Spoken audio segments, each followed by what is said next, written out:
എന്താ നീ എന്ത് പണിയാടാ കാണിക്കുന്നേ? എന്താ കുഴപ്പം? എന്താ എടാ, ഞാൻ ഇതിനകത്ത് ഒരു പ്രാവശ്യം പറയുമ്പോഴേ 5-6 പ്രാവശ്യമാണല്ലോ വെളിയിൽ വെക്കുന്നേ. എന്റെ പൊന്നിയേച്ചി അത് എക്കോയാ. എന്തോന്ന്? ഈ പരിപാടി ഒന്ന് ഭംഗിയായിക്കോട്ടെ വെച്ച് കൊണ്ടുവന്നാ. ആഹാ, എന്നാലേ അവനെ പിടിച്ച് മാറ്റിട്ടെ നീ കയറി വർക്ക് ചെയ്യ്. എടാ, അവന്റെ വർക്ക് കൊള്ളത്തില്ലെന്ന്.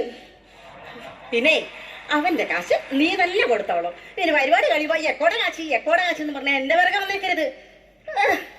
നല്ല വിവരം. പെണ്ണുങ്ങളുടെ പരിപാടി നമ്മൾ ചാടിത്തുള്ളി വന്നതാ. വേണമെങ്കിൽ കിടക്കുന്നു. എവളുമാരൊക്കെ എവിടെ പോയി കിടക്കുമ്പോ ഒരു ഒരുക്കം ആയില്ല. ആര് പറഞ്ഞു ചേച്ചി ഒരുങ്ങിയിട്ടില്ലെന്ന്? ഞാൻ നല്ല അടിപൊളിയായിട്ട് ഒരുങ്ങി വന്നേക്കുന്നേ. എങ്ങനെയുണ്ട് ചേച്ചി? നീ ഒരുക്കുന്ന കാര്യമല്ല, പിന്നെ സ്റ്റേജ് ഒരുക്കുന്ന കാര്യ. അതിപ്പൊ ശരിയാക്കാന്നേ. എടിയാണോ നീ? എന്റെ എടിയാ പങ്കജാക്ഷിയൊക്കെ? നീ ഒന്ന് അവളെ വിളിച്ചേ. എന്റെ ചേച്ചി, ഞാൻ വിളിച്ച അവള് വരുവോ? അവളുടെ സ്വഭാവം ചേച്ചിക്ക് അറിയാമല്ലേ? 24 മണിക്കൂർ മൊബൈലും ചെവി വെച്ച് നടക്കലല്ലേ അവളുടെ പണി തന്നെ. എന്താടാ ഞാനോ ഇപ്പോഴോ? മതിയോ? നീ ആരെയാണ് ഇങ്ങനെ വിളിച്ചോണ്ടിരിക്കുന്നത്? ഓ, അതൊരു റോങ് നമ്പർ ആയിരുന്നേ. റോങ് നമ്പർ ഒക്കെ മണിക്കൂറുകളോളം വിളിക്കാൻ തുടങ്ങിയത്. എടി പങ്കജാക്ഷി, എനിക്ക് നിന്റെ ഈ സ്വഭാവം തീരെ പിടിക്കുന്നില്ല. ഞാൻ നിങ്ങളോട് പല പ്രാവശ്യം പറഞ്ഞിട്ടില്ല എന്നെ പങ്കജാക്ഷി എന്നൊന്നും വിളിക്കരുതെന്ന്. അയ്യാ മിസ് പങ്കു. സ്നേഹമുള്ളവരെ നീ പങ്കീന്ന് വിളിക്കും. പക്ഷെ ഈ മുഖത്തിന് ചേരുന്ന പേരെ മങ്കീന്ന. ബൊക്ക. ഇത് മൊക്ക മാത്രമേ ഉള്ളൂ. ഇതിന്റെ കൂടെ മെമ്പർ കണി വെച്ച മാല എന്തിടി? അയ്യോ, ഇത് മെമ്പർ കണിയാനുള്ള മാലയിരുന്നാ? പിന്നെ ഞാൻ വിചാരിച്ചോ നമുക്ക് എല്ലാവർക്കും കൂടി തലേ ചൂടാനുള്ളതാണെന്ന്. തോളിയോളുമാരെ കൊണ്ട് ഞാൻ തോറ്റു. ഇനിയിപ്പോ മെമ്പർ വരുമ്പോ എന്തോ എടുത്ത് കൊടുക്കും? 10-60 വയസ്സായ മെമ്പർക്ക് എന്തിനാ ചേച്ചി മാല? മെമ്പർ ഉള്ള മാല അങ്ങ് ഇട്ടാ മതി. നിലവിളക്ക് എന്തി? അത് ജമീലാത്ത കൊണ്ടുവരാന്നാ പറഞ്ഞിരിക്കുന്നേ. ഓ എടി ജമീലെ, അവിടെ വർത്താനം പറഞ്ഞിരിക്കാണ്ടാ വിളക്കിഞ്ഞു കൊണ്ടുവാ. ഒരു ഉദ്ഘാടനത്തിൽ പോലെ വിളക്ക് കൊടുത്താത്ത നമ്മളെ കൊണ്ടാ വിളക്കെടുപ്പിക്കുന്നേ. വിളക്ക്. എടാ ദിവാകര, ഒരു പാട്ട് വെക്കടാ. എടാ, ഇവിടെ ഇങ്ങനെ ഒരു പരിപാടി നടക്കുന്ന നാട്ടുകാരൊന്നും അറിയട്ടടാ. ഇപ്പൊ അറിയിച്ചേക്കാം.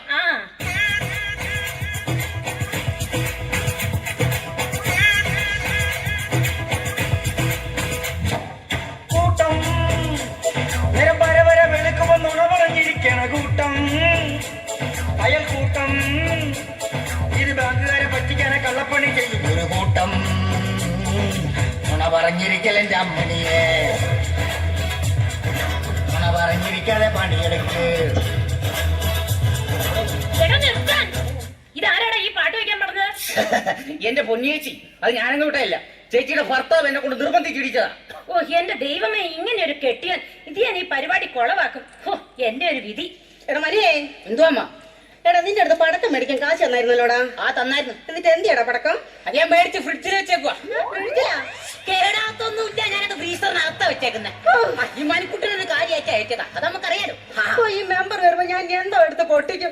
എവനെ കൊണ്ട് ഞാനൊന്ന്. ചേച്ചി, മെമ്പർ ഇതവിടെ പോയി കിടക്കാം. എനിക്കറിയത്തില്ല കൊച്ചേ.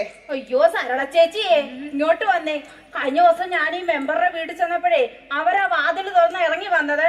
യോ, മെമ്പറിന് മേക്കപ്പ് ഇല്ലാതൊന്ന് കാണണം. വായിക്കാത്തന്നെ ഒരൊറ്റ പല്ലുമില്ല. അത് കൊള്ളാം, എനിക്കിഷ്ടപ്പെട്ടു.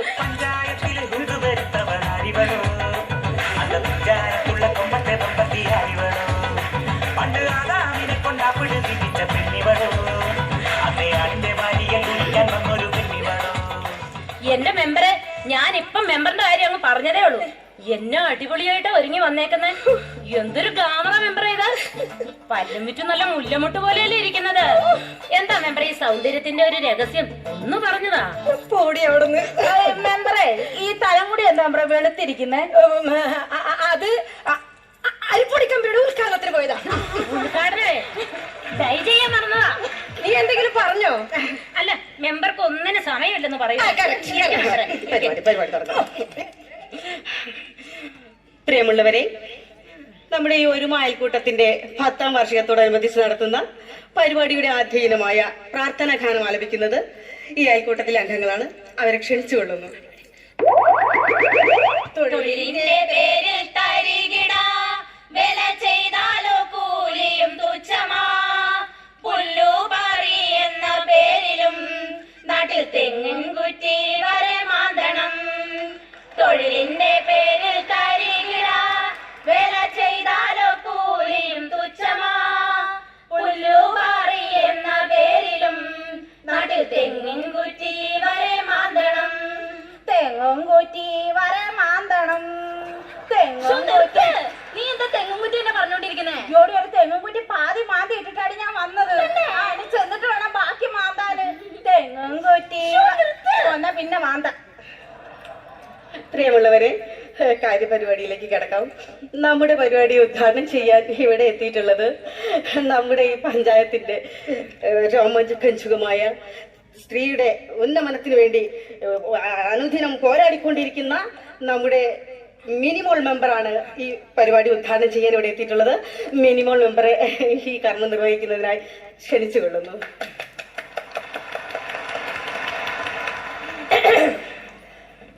പ്രിയപ്പെട്ട നാട്ടുകാരി, ഒരുമയെ കുറിച്ച് പറയുകയാണെങ്കിൽ അവർ ശരിക്കും ഒരു എരുമകൾ തന്നെയാണ്.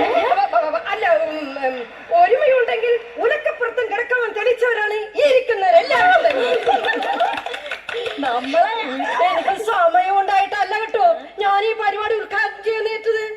പിന്നെ ഈ ഒരുമയിൽ അമ്മച്ചിമാരും ചേച്ചിമാരും വളരെ നിർബന്ധിച്ചുകൊണ്ട് മാത്രമാണ് ഞാൻ ഇന്ന് ഈ പരിപാടി ഉദ്ഘാടനം ചെയ്യുന്നേറ്റത്. 18 വയസ്സായ നമ്മൾ അമ്മച്ചിമാര് ഈ മുതുകിത്തുള്ള ചെറുപ്പക്കാരി മേക്കപ്പെട്ടോണ്ട് ഒരുങ്ങി എണ്ണല് വന്നേക്കുമല്ലേ പെണ്ണുമ്പള. ആരുടെ മുതുക്കിത്തള്ളി? നിങ്ങൾ തന്നെ. ഒരു വക തരികടെ വർത്താനം എന്റെ അടുത്ത് പറഞ്ഞാലുണ്ടല്ലോ, എന്റെ നേരെ കൈ ചൂണ്ടിയാലുണ്ടല്ലോ. കൈ ചൂണ്ടി നീ എന്നാ ചെയ്യൂ? സ്വഭാവം നിങ്ങൾക്ക് അറിയില്ല. എന്റെ സ്വഭാവം കളി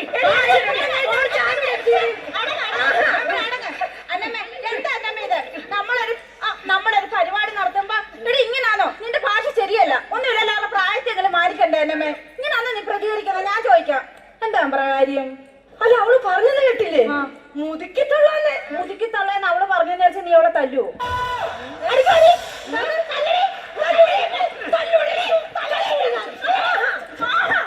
ഈ പരിപാടി ഉദ്ഘാടനം ചെയ്യുന്നത് എനിക്ക് തീരെ താല്പര്യമില്ല.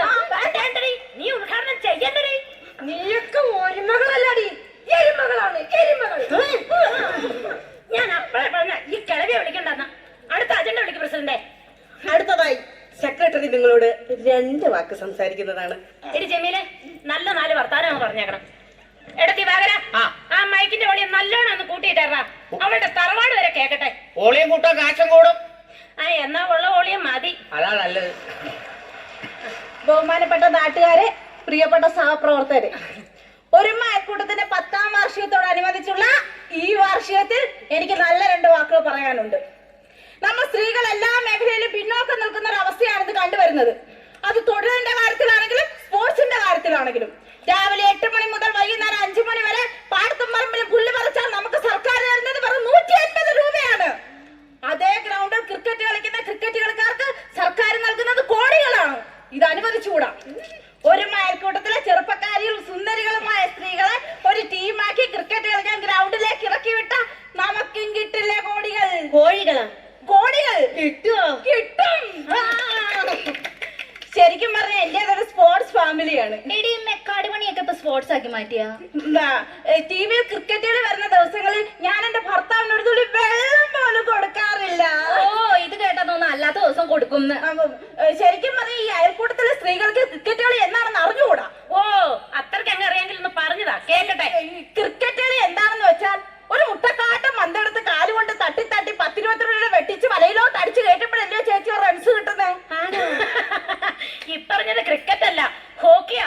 ഹോക്കി എന്റെ ചേട്ടൻ നന്നായിട്ട് കളിക്കും. ഫുട്ബോളോ? അല്ല, ചീട്ട് മുച്ചീട്ട്. അത് നിന്റെ കെട്ടിയാലും വേറെ പണിയില്ലാണ്ട് കളിക്കുന്നത്. അപ്പൊ ഞാൻ പറഞ്ഞു വന്നെന്താ, സർക്കാരിന്റെ ഈ തെറ്റായ നടപടിക്കെതിരെ സ്ത്രീകൾ മുന്നോട്ട് വരേണ്ട ഒരു കാലഘട്ടത്തിലേക്കാണ് നമ്മൾ. നിർത്തിക്ക. ഇവിടെ കിടന്ന് ഒച്ചോണ്ടാക്കാതെ. ജഡ്ജസ് വരാനുള്ള മാർക്ക് വരുന്നുണ്ട്. എന്നെ കൂടെ തെറ്റിച്ച് മാർക്കിനുള്ള ജഡ്ജസ് വരുന്നുണ്ട്. ഇവിടെ ഒച്ചോണ്ടാക്കാതെ.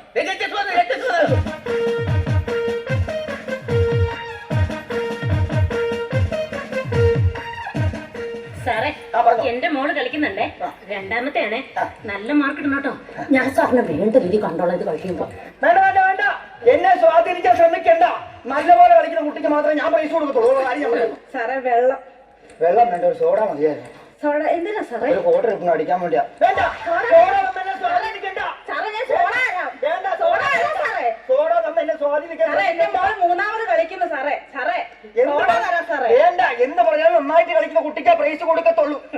ആഹാ, സാറേ, എന്തിനാ പുൽകാൻ നടി വെച്ചിരിക്കുന്നേ? അത് ഞങ്ങൾ ബുദ്ധിജീവികളുടെ ഒരു സിഗ്നലാണ്. അയ്യോ, അപ്പൊ ഈ മുട്ടനാടിനൊക്കെ എന്നാ ബുദ്ധിയായിരിക്കും. ആവശ്യമില്ലാത്ത കാര്യം പോലെ സമയം കളയരുത്.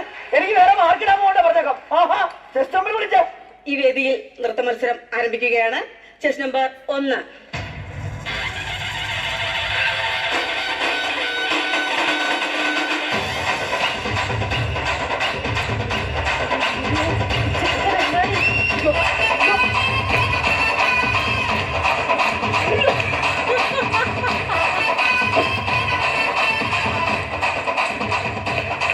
വേദിയിൽ ചെസ് നമ്പർ 2.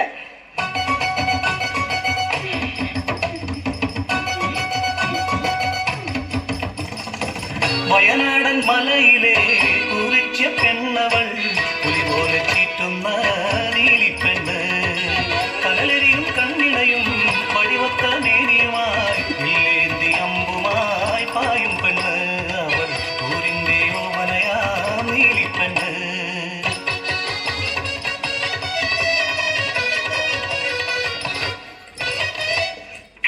വേദിയിൽ ചെസ് നമ്പർ 3.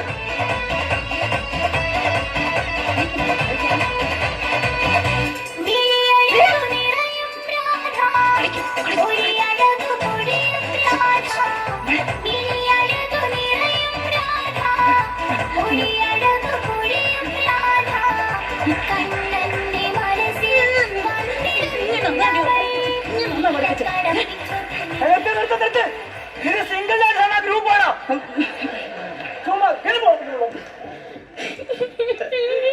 നൃത്ത മത്സരം ഇവിടെ അവസാനിച്ചിരിക്കുന്നു. അടുത്തതായി ഫലപ്രഖ്യാപനം. അതിനായി ജഡ്ജസിനെ ക്ഷണിച്ചുകൊള്ളുന്നു. ഇവിടെ നടന്ന ഡാൻസ് എല്ലാം തന്നെ വളരെ മനോഹരമായിരുന്നു. ഏതിന് മാർക്കിടണം എന്നൊരു കൺഫ്യൂഷൻ മാത്രമേ ഉണ്ടായിരുന്നുള്ളൂ. എങ്കിലും 1ാം സമ്മാനം ചെസ് നമ്പർ 1. അത് നടക്കില്ല പെണ്ണുമ്പിള്ളെ. നിങ്ങളുടെ മോനെ ഇവിടെ കിടന്ന് ചൊല്ലിതീരക്കാരൻ ഉരുണ്ട് പറയുന്ന പോലെ കളിച്ചതാണോ ഡാൻസ്? എന്റെ മോളെ ഫ്രണ്ടിൽ കിടന്ന് കളിച്ചിട്ട് സ്റ്റെപ്പ് കണ്ടോ? അവക്ക് വേണം 1ാം സമ്മാനം കൊടുക്കാൻ. നിന്റെ മോളാണോ ഡാൻസ് കളിച്ചത്? നീ എല്ലാരും ഇവിടെ കിടന്ന് കളിച്ചോടി. ശ്രദ്ധിക്കാൻ 2ാം സമ്മാനം. 1ാം സമ്മാനത്തിൽ അതിനോട് തീർപ്പായില്ല. ഒന്നര 2ാം സമ്മാനം. അതെ തനിക്ക് എന്താണ് പണി? താനിവിടുത്തെ ജഡ്ജാണോ? അത് കൊണ്ട് വെക്കാട് പിടിക്കാൻ ആരോട് പിടിച്ച്